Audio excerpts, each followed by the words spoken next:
104.7 The Cave, KKLH, Marshfield, Springfield. Broadcasting from the Lorenz Plumbing, Heating, and Air Studios. Your home for the Kansas City Chiefs. Touchdown, Kansas City! It's Ned Talk, your live and local Chiefs pregame show. Hosted by Ned Reynolds, Joe Western, and the B-Team. Proud members of the Chiefs Radio Network on 104.7 The Cave. Oh, yeah, Ned, we're going to get wild today. It's another round of Ned Talk. It's our AFC Championship game. This is the, I think, the sixth year that we've done the AFC Championship game. We weren't together for that, the very first one, but we've been together since. Is that the one? I think it is. The first one where the defensive end D Ford, I think is what his name was, took a half a step offside, and the play was nullified, and the New England Patriots went on to win that one. Yeah, that was quite a while ago. By way of clarification and truth in journalism, you heard the intro to Ned Talk just then. Mitch Holdus will not be on the broadcast today. No, we want to be clear about that. It will be the Westwood One broadcast. And, okay, I know, people get upset about this, but let's explain it so everybody understands it. Ned, I'll let you take the form for this. It is Westwood One, which has the contract to the playoffs and the Super Bowl and that sort of thing. So the way it works is the folks in Kansas City and in surrounding area and so forth, yes, the Chiefs broadcast with Mitch Holdus is there. But on the Chiefs network, which is how we join them, no, it's got to go to the contractual obligation to Westwood One. So I don't know who their broadcasters will be. I'm sure they'll be very, very good.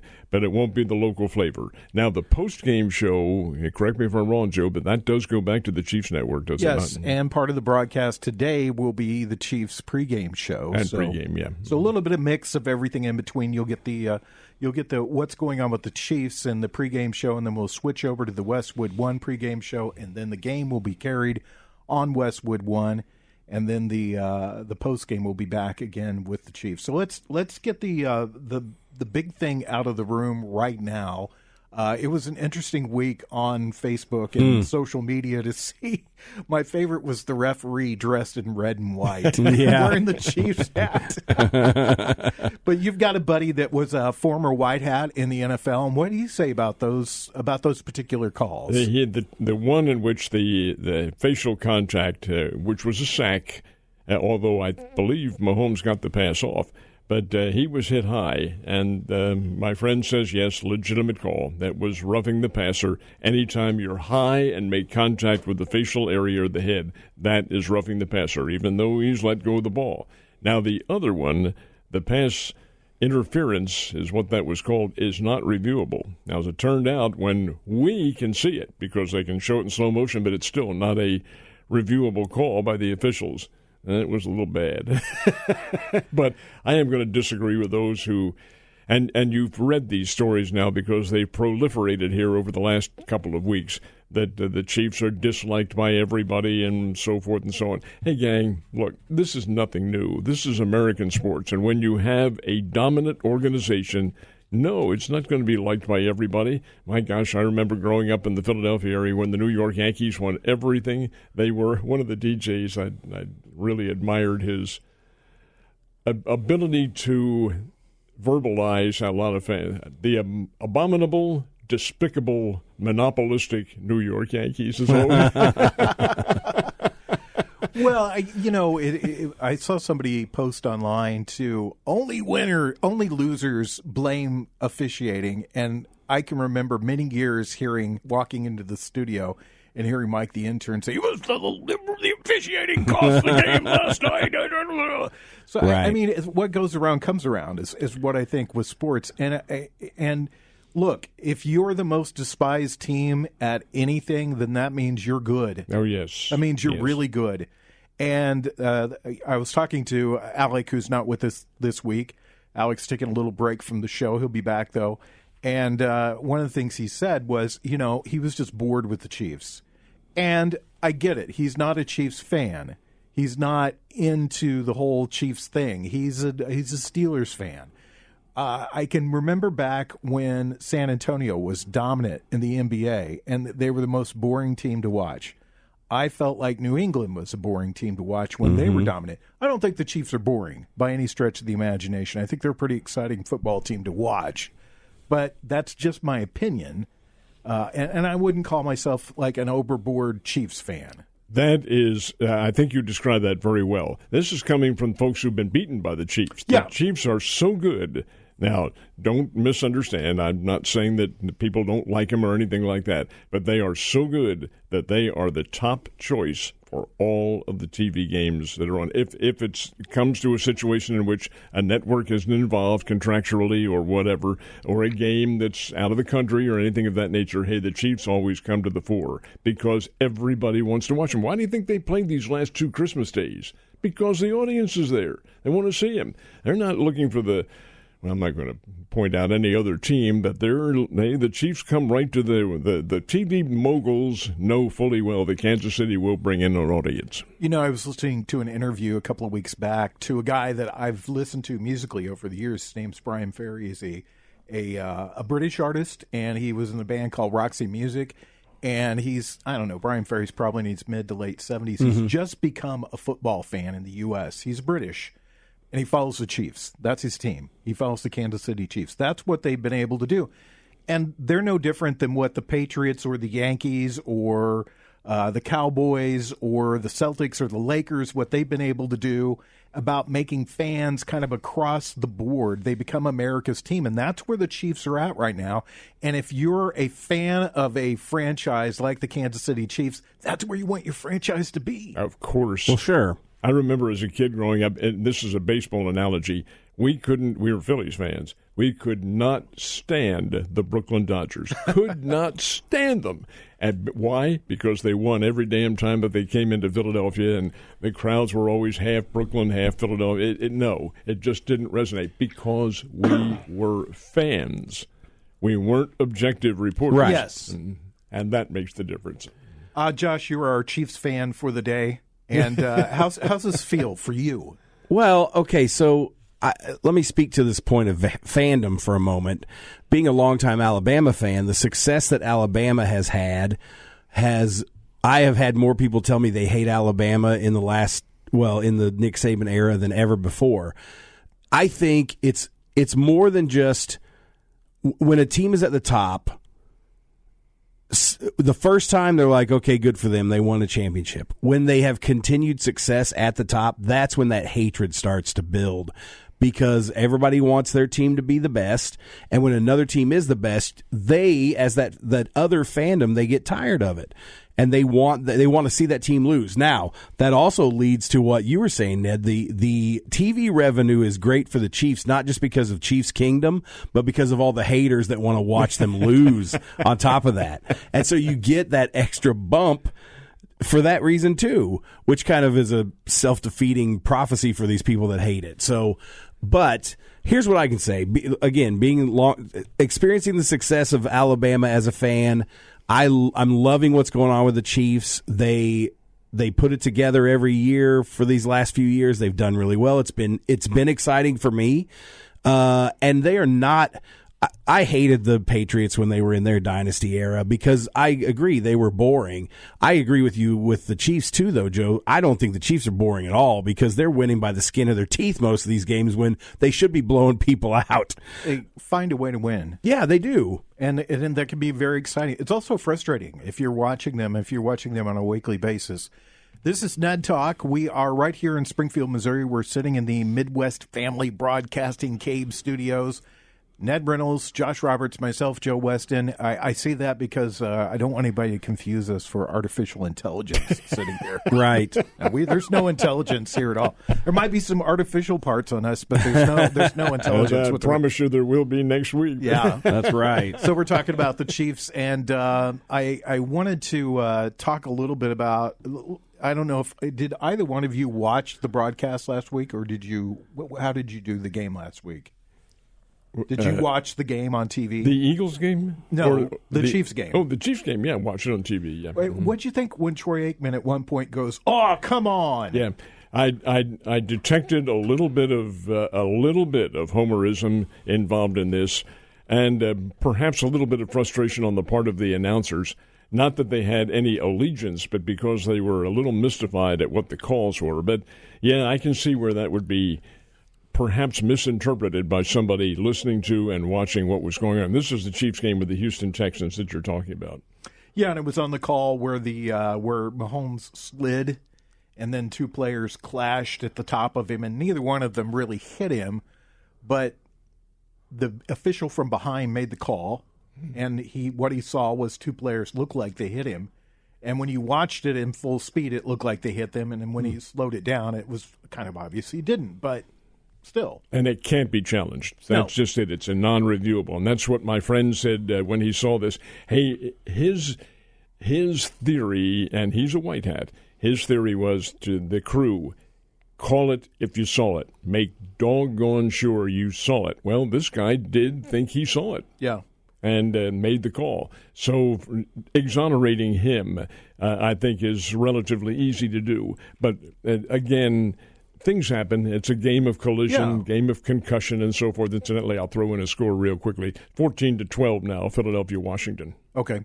I wanted to mention, too, Aikman was critical a little bit later on in the game when Mahomes did one of his tiptoes near the sidelines. It kind of slowed up and was kind of like, there he goes. He is obviously trying to be hit. And I thought Aikman's calls were – I've never been a huge fan of Troy Aikman, but I've never been I've never been like, I can't stand to listen to him. But I was really shocked by his take on Patrick Mahomes in the game. It seemed like he just didn't like him. Keep in mind now, he is a former quarterback. Yes, and I do. He did the same thing, or perhaps tried to do the same thing. Mahomes a pretty good actor.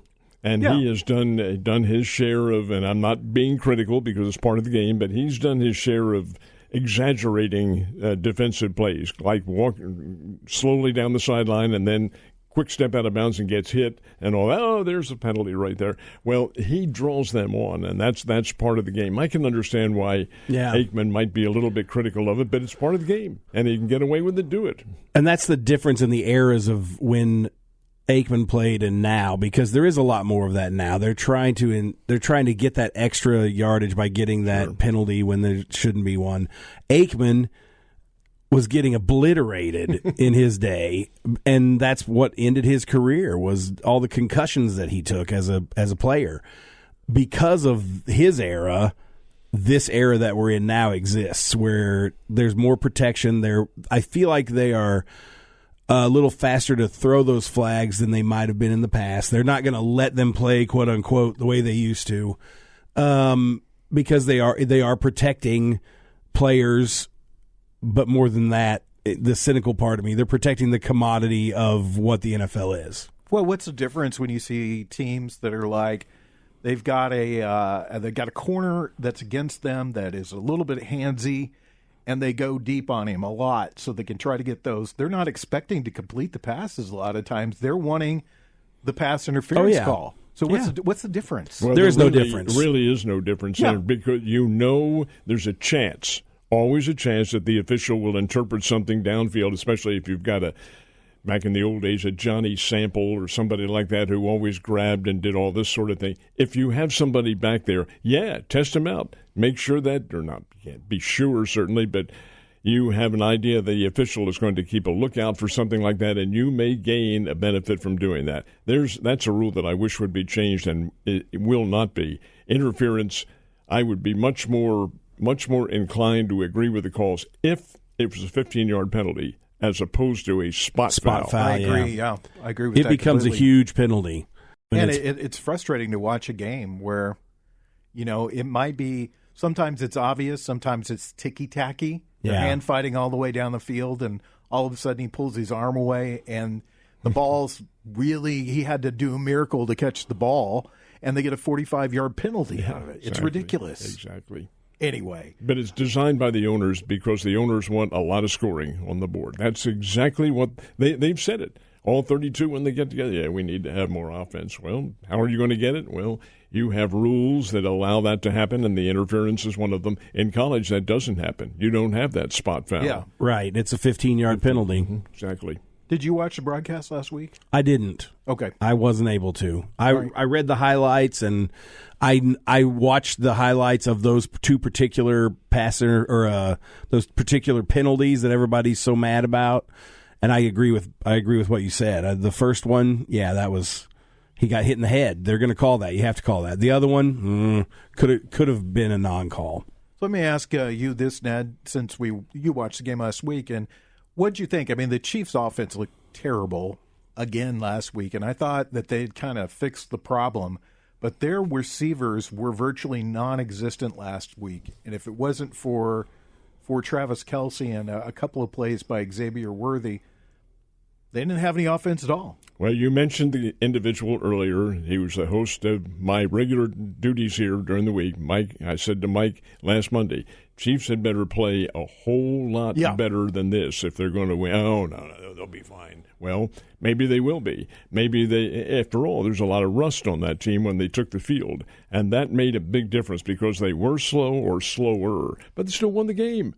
And you've got to say, hey, they're pretty good. It's a pretty good football team. It's like we said, and having watched them all year long, they've found ways to win games. And that's what separates a great team from a bad team or a good team, is that when the opportunity comes to win a football game, the Chiefs take that opportunity. Now, do they put teams away? No, they don't do that. They make most of these games close.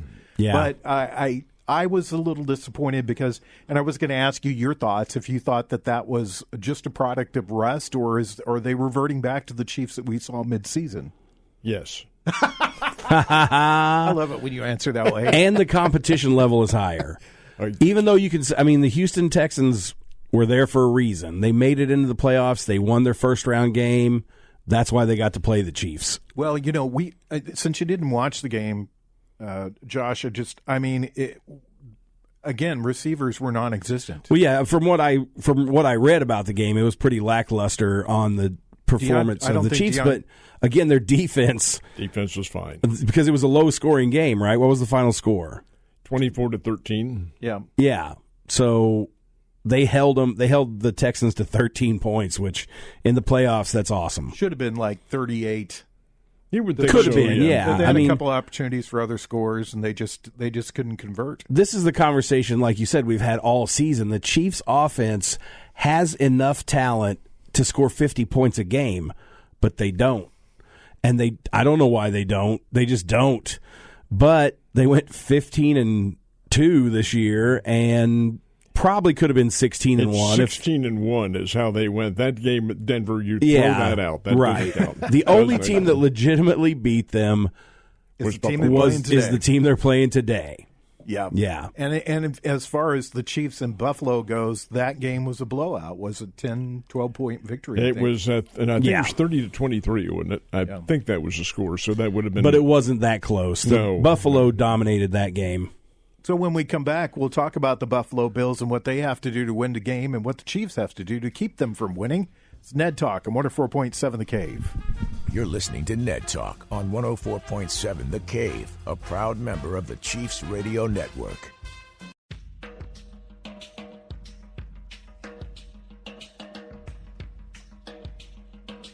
Back to Ned Talk on 104.7 The Cave, a proud member of the Chiefs Radio Network. About 25 minutes away from the start of the Chiefs pregame show right here on 104.7 The Cave. Ned, do you want to bring people up to date on the Eagles-Commanders game? The score very late in the first half is 20-12. Philadelphia leading now.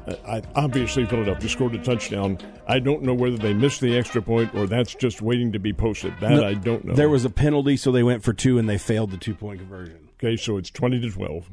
So that's what's going on right now, and if you like scoring, that's a game you probably should be watching. Well, but you should listen to us. In all honesty, these are two really good scoring teams. You have Jalen Hurts of Philadelphia, who can really, you have Saquon Barkley, who's already run for 60 yards and a touchdown. But the Daniels kid, Jalen Daniels of the Washington Commanders, is no slouch. He's a rookie this year. Out of LSU last year. He was the nation's leading passer last year and flew completely under the radar. Nobody paid any attention to him because LSU did not have a wonderful winning team. Had a winning team, but it wasn't all that good. But my goodness sake, what this kid has done, he's come in and taken the Washington Commanders, who I think may change their name in July. It won't be the old name, but I think they're planning on another name change when the National Football League owners get together. That's beside the point. Illuminati. What are they thinking about changing to? Do you know? They haven't said. Okay. But they are planning on some kind of a change. Anyway, that's beside the point. He's taken this team, all veterans or many veterans on this team, and he said, hey, come with me. I'll take you to the promised land and all this sort of thing. I admire him. I think he's a great player. All right, there should be a great game later on this afternoon between the Chiefs and the Bills, as we mentioned earlier, to Mike the Intern's chagrin. The only loss this season, Chiefs-Bills game. The Bills don't look like they're any worse than for the wear than they were earlier in the year. I mean, they're ready to go. This should be a good game between these two teams, and my gut tells me the Bills win this game. That's not who I'm going to pick, but my gut tells me the Bills win this game. Joe, these are the two top teams in the American Conference. Without question, these are the two best. Oh, yeah. They've each been to the final. And this is the Chiefs. Is it their 7th year now under Patrick Mahomes? I think that's what it is, to make the conference finals. And Buffalo has been there at least 6 times. They're very, very, very good football teams. And it's probably going to be a break somewhere along the line that decides today's game. One of the breaks may be the fact that it's in Kansas City. Buffalo has not fared very well in KC. As a matter of fact, they have not fared very well in their head-to-head matchups with the Chiefs, other than the game back in November. But Buffalo is, come on, you've got Josh Allen at quarterback and Amari Cooper out there. It's just a really, really good football team, well-balanced, good, tough defense, and they'll beat you. Now, the Chiefs are Kansas City. And I don't mean that to be enlightening on what they have done. They are Kansas City, and they play like the Chiefs have this year. They haven't altered their scheme. Might they have to today? We'll find out. But the fact of the matter remains that they can play the game. They're smooth. I'm going to say error-free, but not flashy. They're not a flashy team at all, and you all know that. But I do think they have enough to get a win. Buffalo, earlier in the season when they beat the Chiefs, they just seem to always have somebody open. Mm-hmm. They just and they're I don't know that it really exists anymore, but I think they're pretty close to being what we'd call a West Coast offensive team. That Josh Allen gets rid of the ball fairly quickly. There's a lot of short routes, and then he uses that to set up the long ball when he gets the opportunity. And you've always got to look for him to run. Right. And he is a hard running. He's probably, I would say, he's the toughest quarterback in the NFL. Well, he's big, number one. Big guy. He can take a lot of punishment, and he does run. He runs better than Mahomes, in my opinion. Yeah. Mahomes can get free on a lot of strategic plays, but Josh Allen gets free on non-strategic plays when the signal is for him to run. Mm-hmm. And he'll take that ball and go off tackle and get big yardage. He's a fine player. He's really, really solidly built behind their team. They remind me back in the Bills of old, back in the early 90s, and it's just a solid organization in every respect. And their defense is primed and ready. I agree with you, Joe. I really think Buffalo is going to give Kansas City a very, very tough time, and a result in the opposite way would not surprise me at all, but I don't think it's going to happen. Josh, what do you think? Well, I agree with you guys. I mean, of all the teams in the AFC, Buffalo all season has been solid. They play solid football. They play tough football. Josh Allen he's a big boy, and he's tough to handle. So this is the Super Bowl, I think. I think this game is going to be better than the Super Bowl will be, regardless of who makes it. So it's going to come down to whether or not the Chiefs' defense can contain Josh Allen and get enough pressure on him to where he can't make the throws that he made in that game in the regular season. You know, I don't think I've ever seen a quarterback as physical as Josh Allen. He does not shy away. We were talking earlier about Patrick Mahomes. He's more of a finesse runner. He gets outside.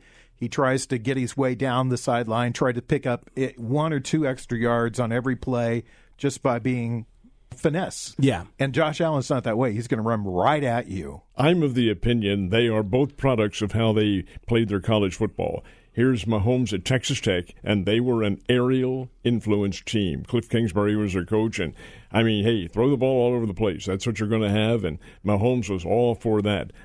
Allen is Wyoming, and they don't throw the ball all that much. They run it, and it's oh, good Lord, that's a tough, hard-nosed Remember when they had Jim Kick running for them back in, the early 70s? That's the kind of football they play in the Mountain West Conference. And, indeed, I think Allen is a very good product of that. He's accustomed to getting beaten up pretty good. We all agree Patrick Mahomes is the best quarterback in football. Mm-hmm. Who's your number two? Is it Josh Allen? Right now it would have to be, yes. Although I think Herbert just doesn't have enough time out in Los Angeles with the Chargers. He is constantly being rushed. I'll tell you who I really do like, and that's Bo Nix. Now, does he fit into that category now? He's a rookie. Come on. But the fact is that I think in time he's going to be really, really tough to handle. I was impressed with C.J. Stroud. I mean, he got sacked 8 times, and he kept getting up, coming back, and trying to get his team back in the game. He had no protection, and I don't think he has quite the weapons there to win the game. I mean, Stephon Diggs plays for that team. He's been out all year. And I just don't think that he had quite the weapons to make it work. But he's going to be a quarterback to watch. I think the guys over in the NFC, the 2 guys you're seeing today in the game today, they're excellent quarterbacks. But I think you're seeing the best 2 face off against each other today. I would put Bo Nix and Jaden Daniels in the same category. Different styles of quarterbacks, because Daniels does a lot of scrambling, a lot of lateral running, the same as Mahomes, but he's quicker. So from that aspect of it, they do differ a little bit in how they engineer their attack. But both have the same mentality, both are winners, and both come from winning programs. Like Nix didn't start at Oregon. He started at Auburn, but he ended up at Oregon and made them pretty doggone good. Mm-hmm. What do the Chiefs have to do today to win this game? As I said, West Coast style of offense that Buffalo plays, short, quick passes, which kind of negates the blitz, which is what the Chiefs have been relying on.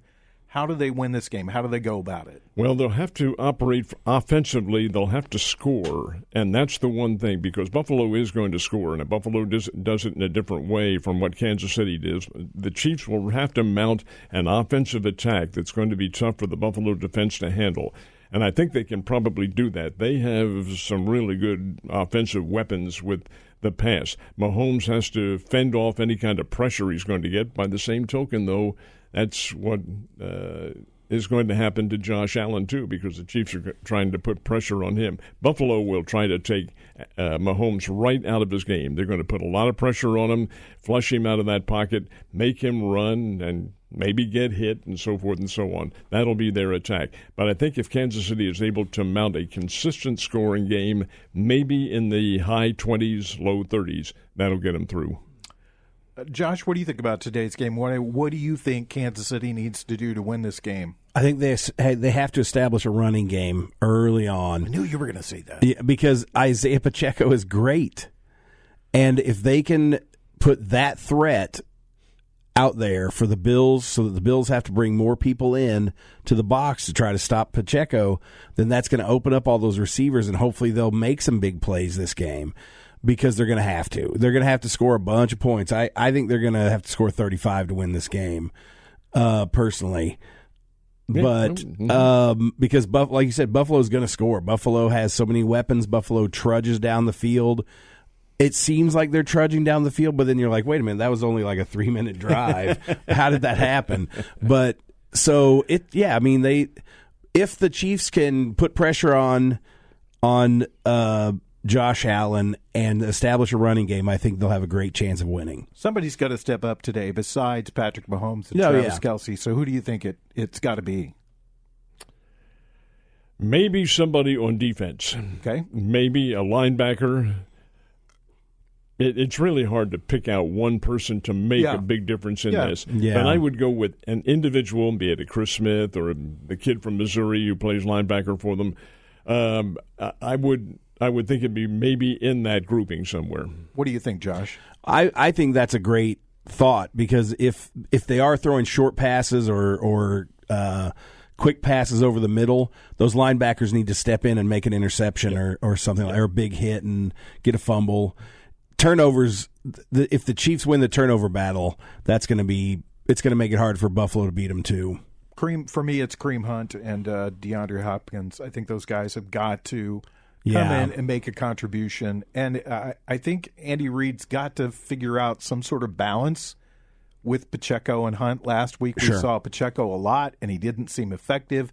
And then later they went to Hunt, and he seemed more effective. And so there's got to be some sort of balance that's figured out. When we come back, we'll talk about something different for a little bit. How about that? How about baseball? Yeah, let's talk about baseball. Well, Ned Talk on 104.7 The Cave.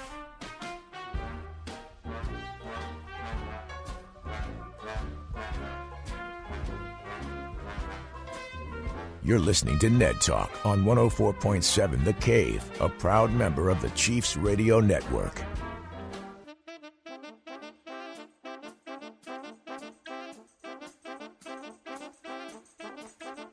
Back to Ned Talk on 104.7 The Cave, a proud member of the Chiefs Radio Network. Yep, here we are talking about Chiefs and Bills. That's coming up this afternoon right here on 104.7 The Cave. Want to remind everybody it will be the Westwood One broadcast, not the Chiefs broadcast, and that is an NFL rule that we have to abide by, so just bear with us because we want to carry that game for you. And I also want to tell people that no matter the outcome of the game today, we will be carrying the Super Bowl right here on 104.7 The Cave in 2 weeks. So next week we'll be off. Is that correct? We are off next week. Mm-hmm. And I know you're going to correct me when I say this because you're wrong. You're wrong. Yeah, okay, just go ahead and tell me that I'm wrong. But the Boys of Summer are getting ready to come back. I know that was specifically about the Dodgers, but I like to refer to all the baseball as the Boys of Summer. Okay, as long as you corrected yourself, you're exonerated here. Okay. Just what we're talking about, Boys of Summer, which is a lot of broadcasters use that as the term to include all baseball. Yeah. It's not, folks. It's the Brooklyn Dodgers of the 1950s, early 50s and late 40s, who were unique in their own right. First team to really have African-American athletes to any great extent, and good teams. They were called the Boys of Summer because they didn't show up in the fall. My team was the Boys of the Fall. Right. You had a team with Mr. October on there. and Mr. November, yeah. Both those guys on my team. But we're not far away from baseball, and I think college baseball has probably already started, correct? To the point where the Missouri State Bears had their annual fundraiser, First Pitch is what they call it, last night. Now, wait a minute, they normally have this thing in February. But no, the way the calendar falls this year, the season begins the second week in February in Huntsville, Texas, with a tournament. That's when all NCAA Division I programs open up on the same day. And the Bears will be in a tournament down in Huntsville. And this is a landmark year for the Missouri State Bears, correct? First new coach. Yeah. New coach, and he'll do a very, very good job too. The whole team, this is an interesting team to watch because they hit the long ball. Now, nice. I happened to be broadcasting a game last October, an exhibition game, and a fundraiser for ALS, which they have every year. It's called Battle for Bell. And I broadcast the game on another station.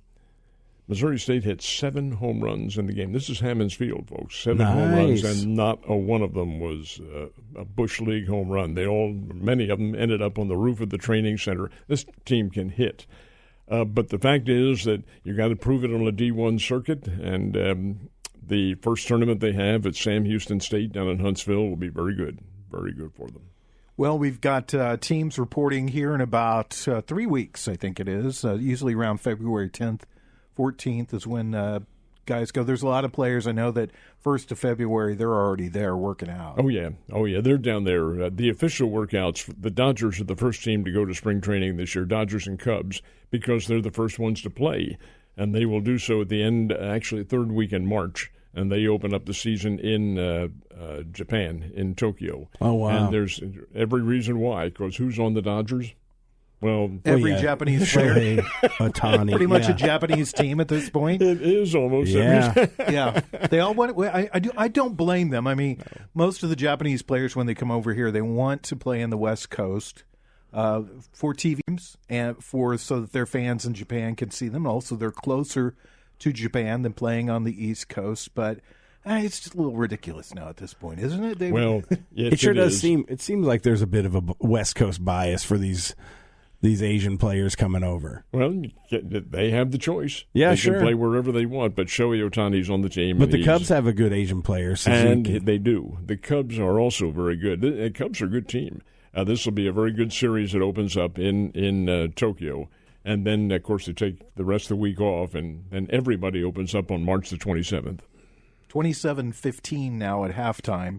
Looks like the Commanders went downfield and kicked a field goal. So a lot of scoring in this. 42 points in the first quarter, Really first is. half of the game. Yeah. So a lot going on. So our home teams are the ones that we watch, the ones that we care about. The one team that usually doesn't do anything did quite a bit in the offseason. The other team that usually does do some things. Do we want to use this word with the Cardinals, Ned? Rebuilding? Well, that's what they say they're doing now. I think they'll be a little bit better than that because the team, as of today, is going to be the same team they had last year. And they finished 12 games above the 500 mark last year. They still were not in contention, but it's a team that has a lot of good things about them. But they have not been able to trade Nolan Arenado as they wanted to. Sonny Gray, who is the other big moneymaker on the team, said, I'm not going anywhere. I'm staying right here. And he liked it. And he had that option and no trade clause in his contract. And they have other individuals. I really like a lot of the younger players on the team. Brendan Donovan, people like this. And Mason Wynn at shortstop is a budding superstar as well. They have some good talent. But can they win without making any additions to the team? That I don't know. And I don't think anybody else knows it. But I think they'll be, if they field exactly the same team as they did last year, I would think they'd have a fairly good year. Who's going to play first base for them? It's the catcher, the kid they got from the Chicago Cubs. Yep. Mm-hmm. Didn't you say that their pitching was pretty suspect last year, though? It was and still is with Sonny Gray notwithstanding. He's their big weapon, the big stopper. But they have others who could come on, the young pitchers who they Tink Hence and people like that. I don't think he's ready quite yet. But the kid from UCLA, Quinn Matthews, is, I think, ready. He saw some time with the Cardinals last year. And some of the others who've been down here in the past, I think are more than capable of being groomed and ready for major league competition. I think they can have a good team. The Yankees did offer them another geriatric pitcher to add to their rotation. I mean, they could have had Marcus Stroman. Marcus Stroman, interesting story. When he came to the major leagues from Duke, played for Duke University. And that's the team that Jordan Walker was going to go and play for had he not had a multi-million-dollar contract. And Duke has a pretty good baseball program. Marcus Stroman came in with the background of flamethrower and all that. Never really got to the pinnacle of what everybody thought he was going to do. Never reached that, but he has made a long career out of this geriatric pitcher. That's pretty good. Well, he's on the table. I know that the Yankees did offer him for Arenado, and they got turned down flat. And then I've also heard recently that Oswaldo Cabrera has been offered to the Cardinals. He's a younger player and could play any position in the infield, and can play some outfield positions too. So we'll see if that deal gets done ever. I'm of the opinion that many of these deals, which appear to be stagnant at the moment, may be accomplished right after spring training begins, or maybe after the season's open. Trade deadline, yeah. Trade deadline, because how many years does Arenado have in his contract? He has, I believe it's 2 more. I think it's 2027 is when he is out. Well, Goldschmidt's now with the Yankees. They did get him, and he says that he has good years left in him. So we'll see if that's true or not. Didn't show him down here last year. Yeah. We'll see. Hope springs eternal. All right, when we come back, we'll give you our picks for today's game. It is Ned Talk on 104.7 The Cave. You're listening to Ned Talk on 104.7 The Cave, a proud member of the Chiefs Radio Network.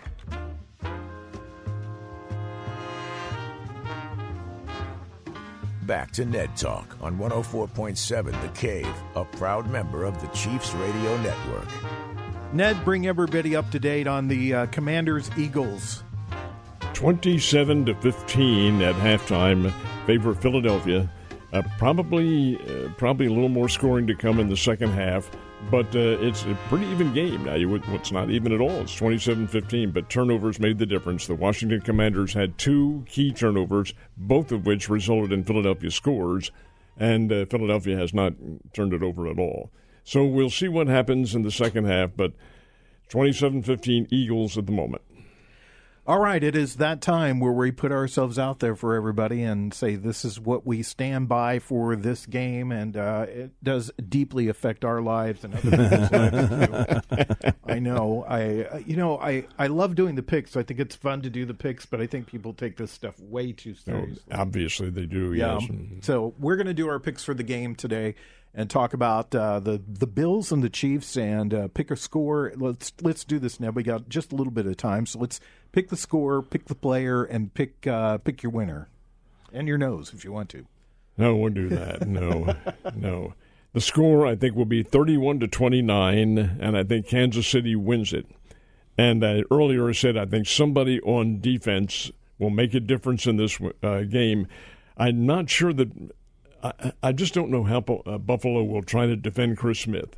I don't know how. I'm sorry, Chris Jones, and I don't know what they'll do. If they double team him, boy, that's trouble for Kansas City if they do that, because you have other Buffalo Bills who are going to infiltrate that backfield and really create all sorts of problems.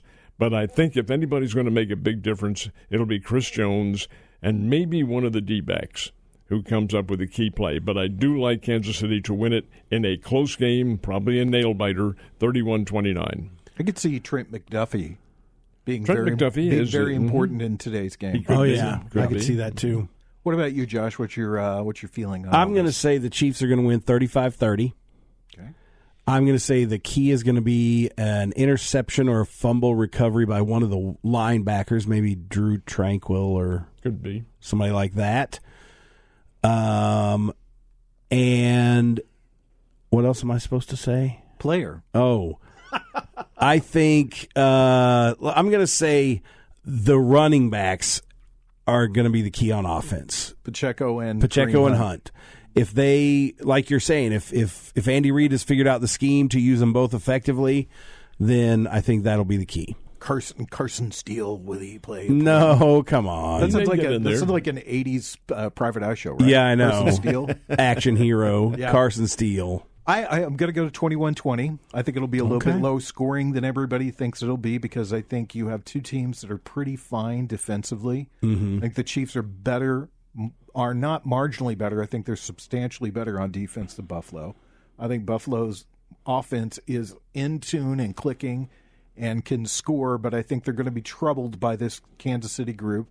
I think the Chiefs will still struggle today, and I think what's going to win this game will be a Leo Chanel blocked field goal. Ooh. Whoa, listen to you. Yeah, well, I mean, love it. Does it make any difference? No, but I love it. I could say that Andy Reid runs out there and tackles somebody, and that decides the game. Only Mike Tomlin does that, right, Alec? Only Mike Tomlin does that. Woody Hayes tried his best. Yeah, well, yeah. Yeah, I picked up a guy and punched him on the sidelines. Has that been what's the most egregious thing you've ever seen a coach do? That is one of them. And that has to be. I happened to be watching it when it happened, the Orange Bowl game, Ohio State Clemson, and the Clemson was taking it to the Buckeyes pretty good, and Woody had enough. He couldn't stand it anymore. Here comes a kid into the sidelines, and he just hauled off and slugged him at the end of the line for him. That's the end of it. Yeah, I was thinking of, what's his name, Bobby Valentine, when he got kicked out of the game and then came back and sat on the bench wearing a mustache. In his disguise, that's Bobby Valentine. I don't know if that's egregious or not, but it's goofy. It's just goofy. All right. We're not going to be here next week. We'll take the week off, but we'll be back in 2 weeks no matter what happens. We know the Chiefs are going to win, but we'll be here for a Super Bowl podcast on that day. So until then, Ned, you be safe, okay? Thank you, sir. Thank you. All right. And Josh, you be safe too. I'm not leaving you out. Thank you. I appreciate that. All right. You be safe as well. I'll try. I want to say thanks to Mike the intern, Corbin Campbell, our mat engineer. Also, thanks to Brian Tyndall and to Nick Fury, who's going to take you through the game this afternoon. Enjoy. Remember, it is a Westwood One broadcast today. We cannot do anything about that. We want to bring you the game, so you got the Westwood One broadcast. Enjoy. We'll see you in 2 weeks.